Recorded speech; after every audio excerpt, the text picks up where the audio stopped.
I first came out of my mother's vagina, I wasn't screaming or crying. The nurse had to smack my butt to make sure I wasn't dead. That's how naturally quiet I am.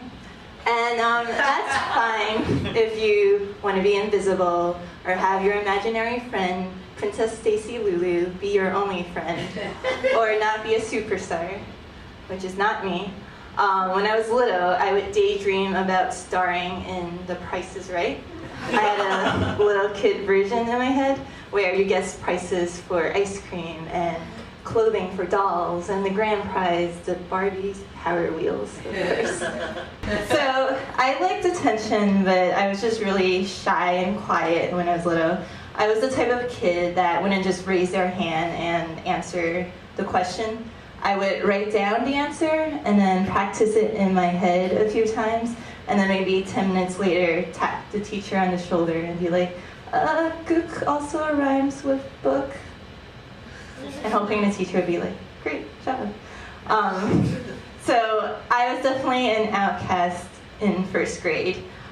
First of all, they sent me to ESL class once a week, English as a second language. And I'm pretty sure they sent me there because when they told me to locate where my toes are, I was like, oh, this is awkward. And I just kind of touched my knees and I was like, they'll know what I mean. Apparently not. I don't know English.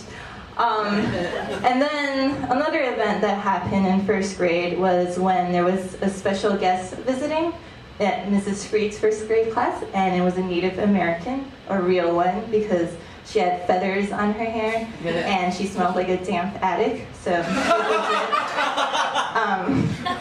she came into class and she had little pieces of paper with Native American names, and she's handing it out to the kids, and she said, this is your fate, I'll tell you what your names meant. So I was certain this new adult person would just look at me and know that I stand out among these children, and she'll really appreciate who I am and give me special powers or something. So I was for sure sitting horse meant coolest first grade girl ever. So I was waiting for her to say that, and then when it was my turn, freaking Michael, who asks all the dumbest questions, but he's really cute because he has really well-groomed blonde hair, he just raised his hand and was like, can you make it rain, or something stupid like that, and that just disrupted her thought process, and she just skipped right over me. And I didn't go, hey lady, you forgot about me. And my classmates certainly didn't go, hey, you forgot about her, tell her what her life meant. I don't think anyone noticed I was skipped. And then another process in first grade that I had to get used to besides being invisible was going to the bathroom. You had to raise your hand at the right moment, have the teacher notice that you raised your hand, and then say out loud, I have to go to the bathroom, and then pick a partner out of the 25 kids who never really eat lunch with you, let alone go to the bathroom with you, and then know how to read time, and then write down a time, and then sign your name, and then take the pass, and then walk down this long hallway, and then open a door, and then pick a stall, and then have your partner hold the bathroom stall door for you because it's a cheap public school, and they don't have locks. So I hardly went to the bathroom. Then a breakthrough moment happened in my first grade career, which combined my need for involuntary attention and my need to go to the bathroom. The cut around the beard is really important. No one can go anywhere, said Mrs. Freed.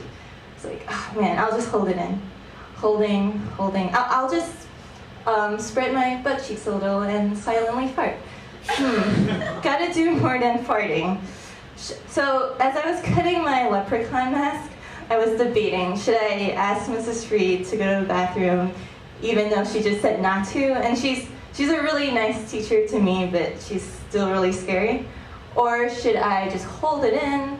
Or should I do both and go a little while? Wait. Well, a little turned into a lot. Little round pieces of poop started to roll down my pant leg. And I was so glad I was sitting next to the teacher's desk. She had a box of Kleenex, and I just kept taking tissues and wrapping my smelly shame and just putting it in my desk. And this happened 3 or 4 times. And then what made me finally raised my hand to go to the bathroom was my little poops turn into big poops that won't go down any pant leg. I was like, all right, gotta go. I picked a partner. I picked Emily, who she has no boundaries. She's like a know-it-all, but she's really sweet. So I picked her, and we go to the bathroom. I take off my purple leggings and my Barbie as a rock star underwear, and I'm dumping poop in the toilet. And then for some reason, I'm like, let's have Emily evaluate this situation. So she swings open the door. I don't even know what her reaction was, but right away, she started helping me wipe my butt. I was like, oh. And then I remember thinking, wow, she feels bad for me. I kind of like this attention.